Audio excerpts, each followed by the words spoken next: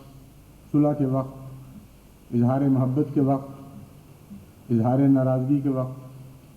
ہر قسم کے حالات میں صبح سے شام تک تمام حضرت صلی اللہ علیہ وآلہ وسلم کے اندرونی گھریلو واقعات احادیث نبوی میں محفوظ ہیں، اور امت کی تعلیم کی خاطر امہات المومنین نے شباشی کے واقعات بھی اس حد تک بیان فرمائے جس حد تک مسلمانوں کی تعلیم کے لیے ضروری ہے۔ تو بہت ہی وسیع مضمون ہے۔ خلاصہ یہ ہے کہ ساری زندگی میں حضور اکرم صلی اللہ علیہ وآلہ وسلم نے ایک مرتبہ بھی ازواج مطہرات میں سے کسی کو نہیں مارا، اور امر واقعہ یہ ہے کہ ازواج مطہرات سے بارہا ایسی باتیں بھی سرزد ہوئیں جن کے نتیجے میں شدید ناراضگی کا مورد بھی بنی۔ بعض اوقات ایسی باتیں بھی سرزد ہوئیں کہ جن کے نتیجے میں حضرت صلی اللہ علیہ وآلہ وسلم کی بجائے کوئی اور مرد ہوتا تو گھر میں کئی قسم کے فتنے پھوٹ پڑتے، کئی قسم کی ایسی باتیں چل نکلتی جن کے نتیجے میں وہ آپس میں میاں بیوی کے طور پر رہنے کا کوئی سوال باقی نہیں رہتا تھا۔ لیکن حضرت اقدس محمد مصطفیٰ صلی اللہ علیہ وآلہ وسلم نے نہایت ہی صبر اور حوصلے کے ساتھ برداشت کیا، یہاں تک کہ حضرت صلی اللہ علیہ وآلہ وسلم نے اپنی بیویوں کو والدین کی ناراضگیوں اور ان کی مار سے بچایا۔ ان بجائے اس کے کہ آپ مار میں جلدی کریں، میں نے جیسا کہ بیان کیا ہے ساری زندگی میں ایک مرتبہ بھی حضرت صلی اللہ علیہ وآلہ وسلم نے کسی عورت پر ہاتھ نہیں اٹھایا، ازواج مطہرات میں سے کسی کو ادنا سی ضرب بھی نہیں لگے۔ صرف یہی نہیں بلکہ والدین سے بھی بچایا۔ چنانچہ ایک موقع پر حضرت صلی اللہ علیہ وآلہ وسلم اور حضرت عائشہ صدیقہ رضی اللہ تعالیٰ عنہا کی کچھ خفگی آپس میں ہوئی، اور حضرت عائشہ صدیقہ بلند آواز سے حضور صلی اللہ علیہ وآلہ وسلم کے مقابل پر بولنے لگی۔ اس وقت حضرت ابو بکر صدیق رضی اللہ تعالیٰ عنہ گھر میں داخل ہوئے، اور برداشت نہیں ہوا، اتنی شدید محبت تھی حضرت صلی اللہ علیہ وآلہ وسلم سے کہ آپ کی موجودگی میں حضرت عائشہ پر ہاتھ اٹھانے لگے۔ حضرت صلی اللہ علیہ وآلہ وسلم نے پکڑ کر ہاتھ روکا اور فرمایا کہ نہیں ابو بکر، یہ نہیں ہوگا۔ حضرت عائشہ کی روایت ہے کہ حضرت ابو بکر صدیق گھر سے باہر چلے گئے اور پھر کافی دن تک اس گھر میں دوبارہ نہیں آئے۔ حضرت عائشہ صدیقہ سے پھر بھی ناراض رہے۔ ظاہر بات ہے کہ اپنی بیٹی سے ناراضگی کا موجب ضرور کچھ ایسی بات ہوئی ہوگی جس سے انہوں نے اندازہ لگایا کہ حضرت صلی اللہ علیہ وآلہ وسلم کی گویا گستاخی ہو رہی ہے۔ بہرحال لمبا عرصہ انقطاع کیا، اور ایک دفعہ گھر میں دوبارہ داخل ہوئے تو حضرت صلی اللہ علیہ وآلہ وسلم اور حضرت عائشہ صدیقہ رضی اللہ تعالیٰ عنہ بہت ہی محبت کے حالت میں گفتگو فرما رہے تھے ایک دوسرے سے۔ بہت پیار کا ماحول تھا۔ تو حضرت ابو بکر صدیق کو وہ واقعہ یاد تھا، اس لیے جس طرح نکلے تھے اس سے احسن رنگ میں داخل ہوئے اور فرمایا کہ اچھا، جس طرح مجھے اپنی ناراضگی میں تم لوگوں نے شریک کر لیا تھا، اب مجھے اپنی صلح میں بھی تو شریک کر لو۔ تمہاری ناراضگی کے وقت میں داخل ہوا تھا اور ناراض ہو کے چلا گیا تھا، اب صلح کے ماحول میں تمہیں دیکھ رہا ہوں، اس لیے مجھے صلح کے ماحول میں بھی شامل کر لو اپنے ساتھ۔ کیسے سادہ سادہ پیارے پیارے واقعات ہیں، لیکن بڑی گہرائی ہے ان میں۔ دیکھنے میں بظاہر سادہ ہیں، لیکن اگر آپ ان کے اندر غوطہ لگائیں، غور کریں، تو آپ کو معلوم ہوگا کہ بہت ہی اعلیٰ درجے کے خلق ان کے پس منظر میں ہیں۔ ان اعلیٰ درجہ کے اخلاق کے بغیر ایسی تصویریں بن نہیں سکتی۔ روزمرہ کی زندگی میں عورتیں بیمار بھی ہو جاتی ہیں،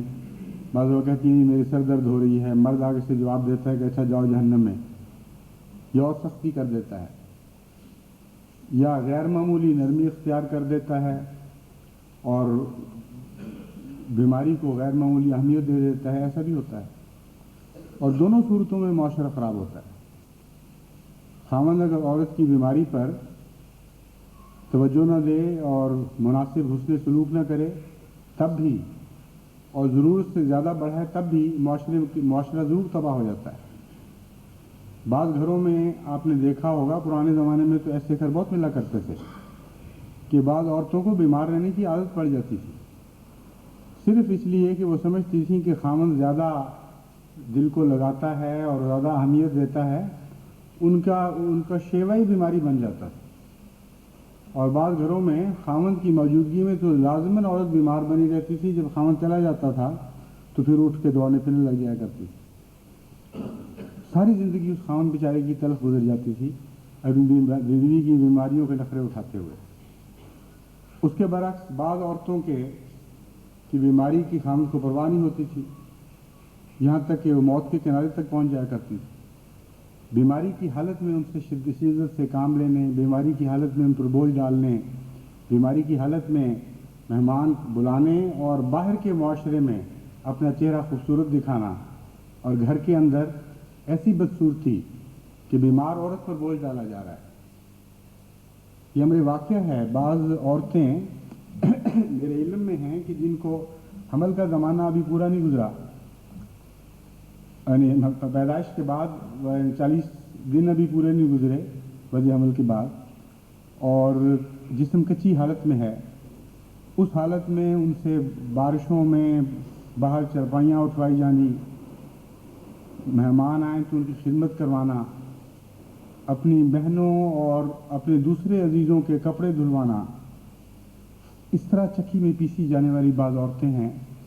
کہ حیرت ہوتی ہے کہ کس طرح کسی انسان کو یہ حوصلہ پڑتا ہے کہ اس قسم کے مظالم کرے۔ تو بیماریوں کو نظر انداز کر دینا یا بیماریوں کو غیر معمولی اہمیت دینا، یہ دونوں باتیں خرابی کا نتیجہ خرابی کا موجب بنتی ہیں۔ حضرت صلی اللہ علیہ وآلہ وسلم کے حسن خلق کی اگر ایک لفظ میں تعریف کی جائے تو وہ توازن ہے۔ اتنا حسین توازن تھا آپ کی ذات میں کہ ہر چیز اعتدال پر تھی، غیر معمولی محبت بھی نہیں تھی، اور محبت جتنی ہونی چاہیے اس سے ایک ذرہ بھی کم نہیں تھی۔ بنیادی اصولی باتوں میں حضور صلی اللہ علیہ وآلہ وسلم محبت کی ختم پرواہ نہیں کرتے تھے، اور جہاں اپنی ذات کی تکلیف ہو وہاں بہت زیادہ برداشت کر لیا کرتے تھے۔ حضرت عائشہ صدیقہ رضی اللہ تعالیٰ عنہ کا یہ ایک واقعہ ہے۔ ایک موقع پر آپ نے اب کی ایک اور بیگم، ایک اور زوجہ محترمہ جن کا قد چھوٹا تھا، ان کے متعلق تان کے طور پر اپنی چنگلی دکھائی کہ وہ آپ کی بیگم جن کا قد اتنا ہے۔ حضرت صلی اللہ علیہ وآلہ وسلم کو حضرت عائشہ صدیقہ سے بہت محبت تھی، لیکن جیسا کہ میں نے بیان کیا ہے، جہاں اصول تھے، جہاں سچائیاں سامنے آتی تھیں، وہاں محبتیں یوں قربان کر دیا کرتے تھے جیسے محبت کی اہمیت ہی کوئی نہیں۔ اس موقع پر حضرت صلی اللہ علیہ وآلہ وسلم نے فرمایا کہ تم نے ایک ایسا کلمہ کہا ہے کہ اگر اس کو دریا میں ملا دیا جائے تو وہ دریا پر بھی غالب آ جائے، یعنی اس کی کڑواہٹ دریا کو بھی کڑوا کر دے۔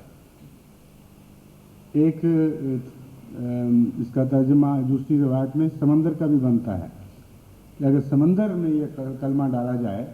تو سمندر کا مزاج بدل دے، اس کا رنگ بدل دے، اس کا ذائقہ بدل دے، یعنی اس کو بھی کڑوا کر دے جو پہلے کڑوا ہوتا ہے۔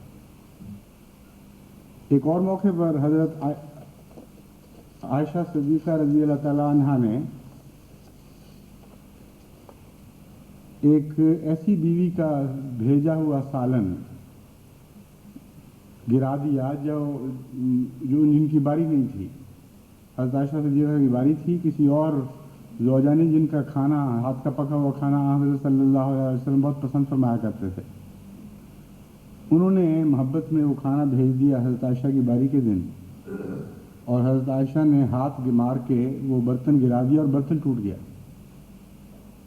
حضرت صلی اللہ علیہ وآلہ وسلم کا عجیب سلوک ہے۔ حضرت عائشہ کہ اس فعل کے اوپر جو آپ کا رد عمل ظاہر ہوتا ہے اس سے اندازہ ہوتا ہے کہ کیسی متوازن طبیعت تھی۔ اس صورت میں ناراض نہیں ہونا چاہتے تھے کہ جس کے نتیجے میں گھر بھڑک اٹھے اور شکوے پیدا ہو جائیں دونوں طرف سے۔ اس صورت میں دبانا بھی نہیں چاہتے تھے اپنے جذبات کو کہ حضرت عائشہ سمجھیں کہ یہ بات بڑی اچھی ہو گئی، ٹھیک ہے، غیر دوسری اپنی سوگنوں کے متعلق میں جو کچھ سلوک کروں گی حضرت صلی اللہ علیہ وسلم اسے برداشت کر لیا کریں گے۔ اور یہ بھی جانتے تھے کہ حضور صلی اللہ علیہ وسلم کہ مجھ سے بہت محبت کرتی ہے عائشہ، اگر اس بات کو میں اپنی ذات پر لے لوں، خود تکلیف اٹھاؤں، تو اس کا بہت زیادہ گہرا اس پر اثر پڑے گا اور اصلاح کے لیے یہ سب سے زیادہ مؤثر ثابت ہوگی۔ بس حضرت صلی اللہ علیہ وآلہ وسلم نے حضرت عائشہ صدیقہ کو یہ نہیں کہا کہ تم اب یہ برتن اکٹھے کرو، تم نیا برتن گھر سے لا کے دو، تم یہ کام کرو اور تم وہ کام کرو۔ حضرت صلی اللہ علیہ وسلم خود جھکے زمین پہ، کھانا اپنے ہاتھوں سے اکٹھا کیا، اس برتن کے ٹکڑے اکٹھے کیے، ان کو جوڑا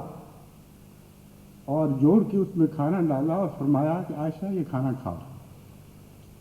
اور خود بھی وہ کھانا کھایا۔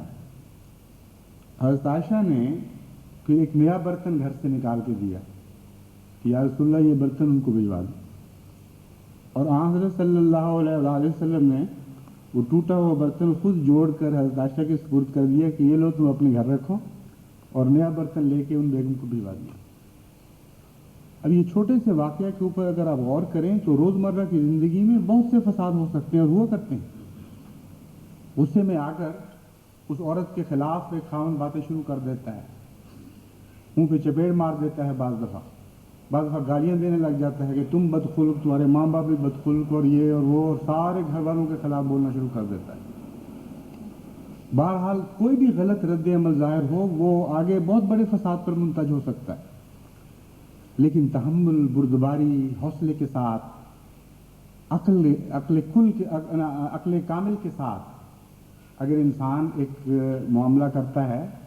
تو اس سے اعلیٰ خلق پیدا ہوتا ہے۔ اعلیٰ خلق محض کوئی جذباتی نرمی کا نام نہیں ہے۔ محض جذباتی نرمی بعض لوگوں کو بیماری کے طور پر ملا کرتی ہے۔ بعض بوڑھے ہیں بیچارے، وہ ہر بات پہ رو پڑتے ہیں، ان سے برداشت نہیں ہوتا۔ بعض لوگ ہیں جو ہنستے رہتے ہیں ہر وقت، لوگ کہتے ہیں یہ بڑا حسین خلق والا آدمی ہے، بڑا خلیق ہے، بہت ہنستا ہے، لیکن جہاں بھی ذرا سی آزمائش ہوگی یہ ایسا ہنسنے والا آدمی بعض دفعہ ایسا برا نمونہ دکھاتا ہے کہ آدمی حیران رہ جاتا ہے۔ تو یہ بیماریاں ہیں۔ خلق کا تعلق حکمت کاملہ سے ہے۔ یہ ہو ہی نہیں سکتا کہ کامل حکمت کی بات نہ ہو اور وہ اچھا خلق ہو۔ بس حضرت صلی اللہ علیہ وآلہ وسلم کے متعلق جو قرآن کریم فرماتا ہے یعلمہم الکتاب والحکمہ، اس میں حکمت کا تعلق خلق سے ہے۔ اتنا ہر آپ کے فعل کے پیچھے حکمت کا سمندر موزن ہوا کرتا تھا کہ کوئی ایک بھی فعل حضور اکرم کی زندگی کا ایسا نہیں جس کا تجزیہ کریں آپ تو اس نتیجے پر نہ پہنچیں ایک کامل عقل والے نے سوچ کر یہ نمونہ بنایا۔ لیکن معلوم ایسا ہی ہوتا ہے کہ سوچ کر بنایا ہے، لیکن جب ذہن صحیح رستوں پر چل پڑے، جب ذہن متقی ہو جائے، جب صحیح فیصلے کے خلاف کوئی اور سوچ کسی اور طرف چل ہی نہ سکتی ہو، تو پھر یہ خلق بن کر جسم اپنے اعضاء میں اس طرح داخل ہو جاتی ہے بات کہ ہر بات سوچ کرنی پھر کی جاتی، خود بخود ظاہر ہونے لگتی۔ بس حضرت صلی اللہ علیہ وآلہ وسلم کی زندگی حکمت کاملہ کا ایک معجزہ تھی، اور ایسی حکمت کاملہ آپ کو عطا ہوئی تھی جو صرف دماغ میں نہیں رہتی تھی، آپ کے اعضاء میں سرایت کر گئی تھی، آپ کے ہر زندگی کے رد عمل میں داخل ہو چکی تھی،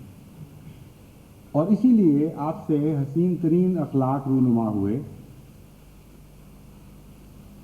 ایک موقع پر حضرت حفصہ جو یہودی سردار کی بیٹی تھیں اور حضرت صلی اللہ علیہ وآلہ وسلم کے عقد میں آئی تھیں، ان کو ایک دوسری بیوی نے یہ طعنہ دیا کہ یہودی کی بیٹی ہے، اور اس طعنے پر وہ بہت رو رہی تھیں۔ حضرت صلی اللہ علیہ وآلہ وسلم کے سامنے جب یہ بات کی تو کیا رد عمل ظاہر ہوتا ہے؟ دیکھیے، آپ نے فرمایا حفصہ یہ کوئی رونے کی بات ہے؟ تمہارا تو خاوند بھی نبی ہے اور تمہارا چچا بھی نبی اور تمہارا باپ بھی نبی۔ مطلب یہ ہے کہ یہودی نسل میں، یہودی آباء و اجداد میں تو تم جن باپوں کی اولاد ہو وہ نبی تھے، اور ایسے نبی بھی تھے جن کے بھائی بھی نبی تھے، تو تمہارا باپ بھی نبی، تمہارا چچا بھی نبی، تمہارا خاوند بھی نبی، جس نے تمہیں طعنہ دیا ہے وہ بھی یہ کہہ سکتی ہے اپنے متعلق؟ تو کس طرح بات کو کس حسین رنگ میں الٹایا ہے، اور حضرت حفصہ کو خوش بھی کر دیا، اور ایک غائب بیوی کے خلاف اس سے بات ہی نہیں کی۔ اور حکمت کاملہ کس کو کہتے ہیں؟ بس یاد رکھیں، حسن کامل یعنی اخلاق کا حسن کامل حکمت کاملہ کے نتیجے میں رونما ہوتا ہے، اور جتنا کوئی غبی اور بے وقوف ہوگا اتنا ہی زیادہ بدخلق ہوگا۔ سوچ کے نتیجے میں بھی حسین اخلاق پیدا ہو سکتے ہیں، اور سنت محمد مصطفیٰ صلی اللہ علیہ وآلہ وسلم میں جذب ہونے کے نتیجے میں بھی خود بخود وہ اخلاق پیدا ہوتے ہیں۔ سوچ کے نتیجے میں انسان غلطیاں کر سکتا ہے، کیونکہ ہر شخص کی سوچ کامل نہیں ہوا کرتی، اس لیے سوچ کے نتیجے میں، تدبر کے نتیجے میں جو اخلاق پیدا ہوں گے ان کی ضمانت کوئی نہیں،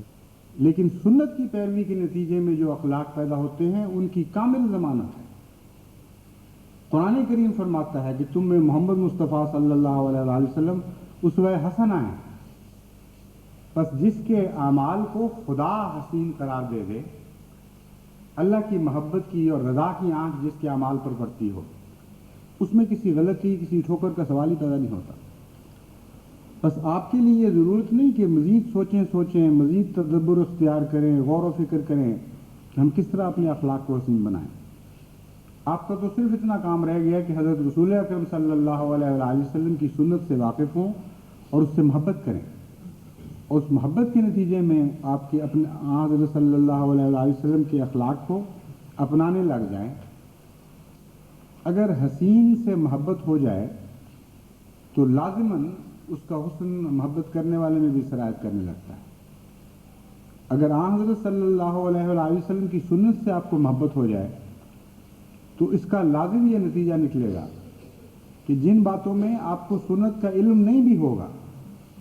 ان باتوں میں بھی آپ سے سنت والے اعمال رونما ہونے لگ جائیں۔ یہ ایک فطرتی نتیجہ ہے کل سے محبت کرنے کا کہ جز درست ہونے لگتے ہیں، خواہ بعض اجزاء کا علم نہ بھی ہو۔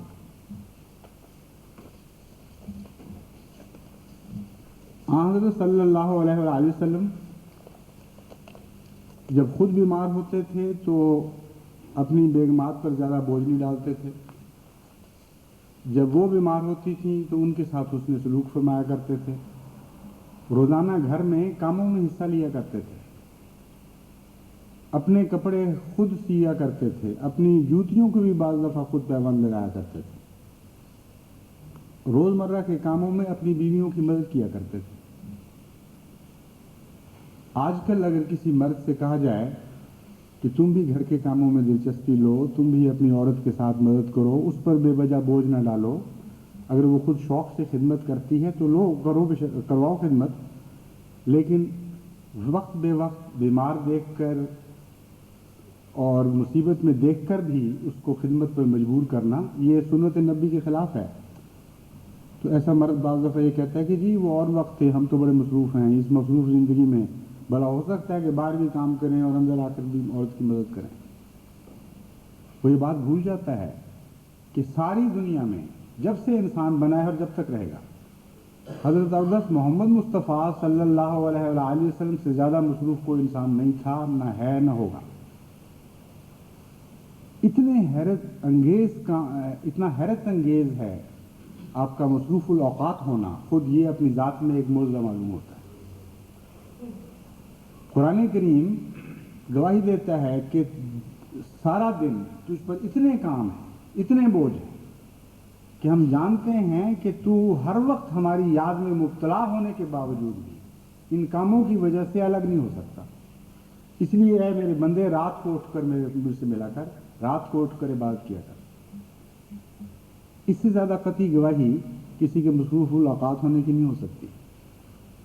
اور آپ روزمرہ کے گھر کے کاموں میں عورتوں کا ہاتھ بٹاتے تھے، کیا اس سے بہتر کام کرنے کا وقت کرنے کا موقع آپ کے پاس نہیں تھا؟ یقیناً تھا، بے انتہا کام تھے آپ کو، ساری دنیا کی اصلاح کا بیڑا اٹھانا اور پھر قیامت تک کے لیے، اور پھر ایسے دشمنوں میں گھرا ہونا، ادنا سے ادنے خادم کی پرواہ اور اس کے دکھ دور کرنے کی فکر، اور دعائیں صرف ان لوگوں کے لیے نہیں جو زندہ ہیں، نسل بعد نسل آنے والوں کے لیے بھی دعائیں، اور فوت شدگان کے لیے بھی دعائیں، اور دعائیں وہ جن کا آغاز انسانیت سے بھی تعلق ہے اور انجام انسانیت سے بھی تعلق ہے۔ بے شمار مسائل جن کا سامنا کرنا پڑتا تھا، بے شمار تعلیمات تھی، ہر زندگی کی دلچسپی کے موضوع پر حضرت صلی اللہ علیہ وآلہ وسلم نے تعلیم دینی تھی اور پھر اس تعلیم کی حکمت سمجھانی تھی۔ کتنے بڑے کام تھے۔ ایک ایسا مصروف الاوقات، گھر میں بیٹھا اپنی جوتی کو بھی پیمان لگا رہا ہے، اپنے پھٹے ہوئے کپڑے بھی سی رہا ہے، کھانے پکانے میں چیزیں پکڑا رہا ہے، اپنی بیوی کو اس کی مدد کر رہا ہے، ٹوٹے ہوئے برتن جوڑ رہا ہے کہ دل شکنی نہ ہو جائے کسی دوسری بیوی کی۔ حیرت کی بات ہے، یہ نمونہ کیوں نہیں پکڑتے لوگ اپنے گھروں میں؟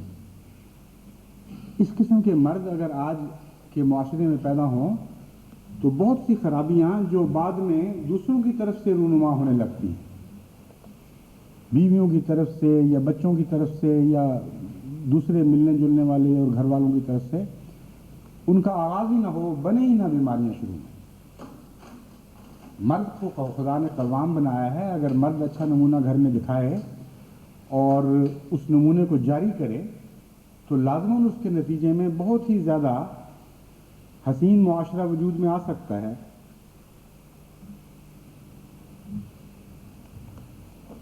حضرت عائشہ صدیقہ کی ایک روایت بیماری کے متعلق بھی ملتی ہے۔ آپ ایک دفعہ بیمار ہوئیں، شدید سر میں سر درد تھی، تو حضرت صلی اللہ علیہ وآلہ وسلم تشریف لائے تو آپ نے شکایت کی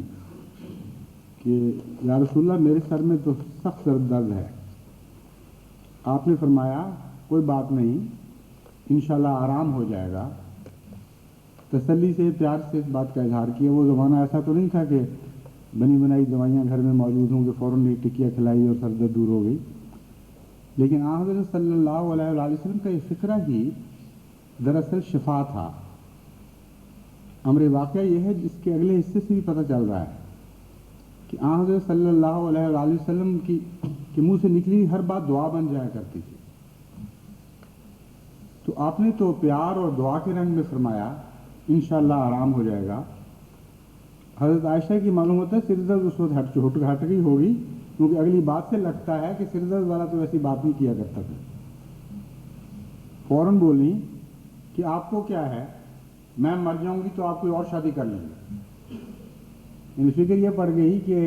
میرے بعد حضرت صلی اللہ علیہ وسلم کوئی اور عورت گھر میں نہ لے آئیں۔ آپ نے فرمایا عائشہ